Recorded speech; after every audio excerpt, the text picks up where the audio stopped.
I really like Jake a lot, but once he's in that ring, he has to fight like his life is dependent on it, because it will be. When in your career are you going to actually fight a contender in your weight class and not do gimmick fights? I mean, the skill level alone, now of course, there is a size difference, a height difference and all that, but he's just going to struggle so much landing a shot. It's just going to look. In a stunning and unexpected twist, boxing icon Mike Tyson made a surprise entrance at the highly anticipated Jake Paul vs. Gervonta Davis press conference. The atmosphere instantly shifted as the legendary heavyweight took the stage, capturing everyone's attention with his commanding presence.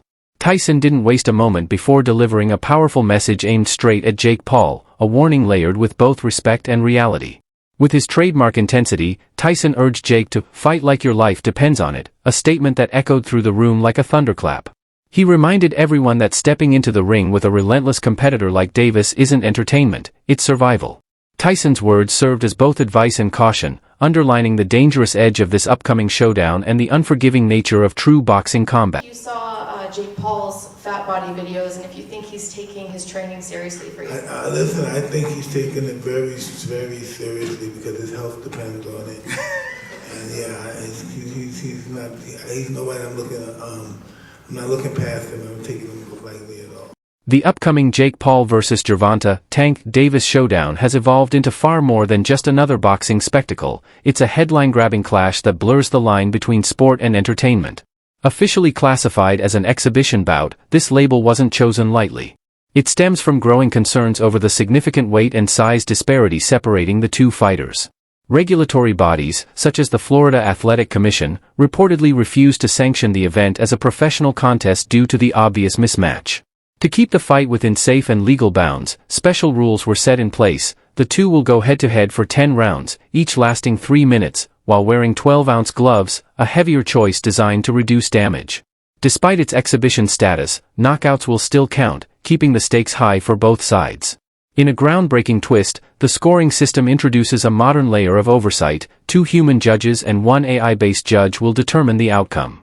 The use of artificial intelligence marks a first-of-its-kind attempt to add data-driven fairness and objectivity to boxing's often controversial judging process. The Jake Paul versus Tank fight is getting really weird. Gervonta looks scared for his life because the rules are out. They're crazy. Oh, so everyone thought that the fight was at 190. He said it's at 195, and this weight difference is scaring the life out of little Tank. Over 10 3-minute rounds. I said it was 190. The next dispute comes with the gloves. Little Tank is used to fighting in 8-ounce gloves. Baby glove. This fight will be in 12. Hands might be too small. Also, Tank just fought in a 12 3-minute round fight against Roach. Yes, and now he's fighting in 10 3-minute rounds, which isn't too bad. Well done, Jake. Exhibition though, can he win? Yes, he can actually win. It will be overlooked by 3 sanctioned judges. So he can actually still win and knock him out. But here's the trick. It's body punches only. And there's a reason. That's because Tank said, look, this is a bit unfair. I don't want to punch up. I want to punch at my head height. Where does it fall? At Jake Paul's belly. Oof. So apparently we've heard there's no knockdown rules, but aside from that, it's a pretty well-rounded fight. Oh yeah, and there's some drug testing involved. But Jake Paul. Recent reports indicate that Gervonta Tank Davis has made a notable transformation in training camp, packing on significant muscle and reportedly walking around at nearly 160 pounds. For a fighter who has spent his entire career dominating in the lightweight division at 135 pounds, this represents a major physical shift and a bold new chapter in his fighting evolution. Though he hasn't officially competed above lightweight before, this move brings him much closer to the catchweight negotiated for his exhibition bout with Jake Paul. Observers believe the added size could dramatically alter his in-ring performance, increasing not just his power output, but also his ability to absorb heavier shots from a naturally larger opponent. In essence, Davis isn't just moving up in weight, he's reshaping his entire fighting identity. The added muscle could make him even more dangerous, unpredictable, and capable of delivering the kind of explosive moments that have long defined his career. Gervonta Tank Davis, it's my prediction that Gervonta Tank Davis is going to weigh in on the night of the fight against Jake Paul, knocking on 160 pounds. Don't be surprised if he's 157 pounds, something like that. You guys see this footage? Look at Tank. Now, if you know what you're looking at, the guy must be around 150 right now, 153, something like that. And you can really tell when he's sideways, When you look at him sideways and see the depth. See, from the front view, you can't really tell. But when he turns sideways, the guy is a wrecking ball. He's literally a baby rhino out there. And I think that is the idea for him to bulk up and be a little powerhouse out there. And I'm all for it. I'm going to tell you in this video why I think that's the best thing for Tank and why I think he will be knocking on 160 pounds. Renowned boxing analyst Teddy Atlas has openly stated that Gervonta "Tank" Davis stands among the most complete fighters in the sport today. In Atlas's eyes, Davis isn't just a knockout artist, he's a technician with a calculated mind and a deep understanding of the fight game. Atlas highlights several layers to Davis's brilliance: his devastating punching power, his ability to finish opponents with precision, and his instinctive counterpunching sense that allows him to turn defense into offense in a heartbeat. Beyond raw athleticism, he admires the way Davis sets traps, controls range, and maintains unshakable mental composure, even in high-pressure moments. What makes Davis exceptional, Atlas explains, is his balance between aggression and patience. He fights with intention, every move deliberate, every setup purposeful, always thinking 2 steps ahead of his opponent rather than relying solely on power. In contrast, Atlas views Jake Paul as a developing fighter, ambitious, determined, and improving, but still lacking the refined technical layers that define boxing's elite. From his perspective, Davis possesses the rare combination of tools, discipline, and ring IQ necessary to expose those gaps and potentially neutralize Paul's evolving style. The only other time he was in for the fans to get mad with that was against Fury's, Tommy Fury, but it wasn't that level, obviously, and all the size things you just rightfully pointed out. But he would have been in there with, I mean, it seemed crazy. You're going to go in there with a guy who was a 2-time heavyweight champ and a gold medalist? Wow. Even though the guy's, at a twilight part of his career, still. And you've given a lot of credit and props to Jake Paul on this show of helping get more eyeballs to the sport, but the way he takes it serious and goes about his approach and his work to this craft, that he does take it seriously. With that being said, when he announces Tank Davis, I'm getting tired of these gimmick fights and him loading the deck up. Whether it was Chavez Jr. or an old Mike Tyson, or we could go on and on with some of the UFC guys and the great Anderson Silva at 46 years of age. Tank Davis, great fighter, current fighter, world champion. We know how good he is. Been a top 10 pound-for-pound guy for you for the last few years now. But he's 5'5" and 135 pounds. This sounds like it would be a 195-pound fight, an exhibition. Wouldn't count on their records.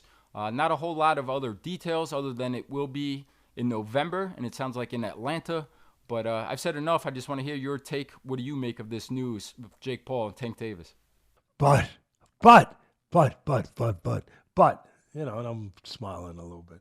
But back in the day, I love the 1800s, 1700s, my friend out there, 1700s, whatever. But I love the old-time fighters. They were catch weights. And there was guys like Sam Langford. I know Sam Langford shouldn't even be comparing him with this. Yet, despite Gervonta Davis's refined skill set and newly built physique, not everyone is convinced the matchup is without risk. Former super middleweight champion Carl Froch has voiced strong concerns, cautioning that Jake Paul's size and unorthodox punching power could create serious problems for Davis once the bell rings. Froch noted that Davis, accustomed to facing smaller, lighter opponents, may not be prepared for the sheer impact of Paul's heavier shots, the kind of force that can change a fight instantly. Froch's warning echoes a growing sentiment within the boxing community. Many insiders view this event not as a balanced sporting contest, but as an unpredictable spectacle teetering on the edge of danger. The dramatic size difference, coupled with the exhibition format, has raised ongoing questions about both the legitimacy of the matchup and the safety of the fighters involved. While promoters frame it as an exciting crossover event, purists argue that the fight walks a fine line, blurring entertainment with risk in a way that challenges the sport's standards and integrity. Just here at Los Naranjos in Viva, España, and I found out that Gervonta Davis is now fighting Jake Paul. So Jake Paul was supposed to be fighting AJ. Eddie Hearn announced 99% done, which we've just spoke about. What next for AJ? Potentially Jake Paul. But it now looks like that Jake Paul is fighting one of Anthony Joshua's legs. He's fighting Gervonta Davis, somebody who's a quarter of his size. I don't even know what's going on. Has Eddie Hearn been played? Let me know what you think, but The AJ fight with Jake Paul's finished. Gervonta Davis, fake Paul, November. I don't know what's going on in the world of boxing. This is an absolute joke. What next for AJ? We'll get into this, and there's so many questions I want to get into in the next episode, but I hope you enjoyed this one. And yeah, I just thought I'd give you a quick update because the news has just come in, and I'm just trying to relax and play a bit of golf, and I can't. I've got to get it off my chest. I'm going to add it to this video. Hope you enjoy it. Don't forget, if you haven't already, hit like, share, and subscribe to the best channel in the business, Froch on Fighting, and we'll see you very soon. Carl Froch has doubled down on his concerns, issuing a serious warning about the potential safety risks surrounding the upcoming Jake Paul vs. Gervonta Davis exhibition bout.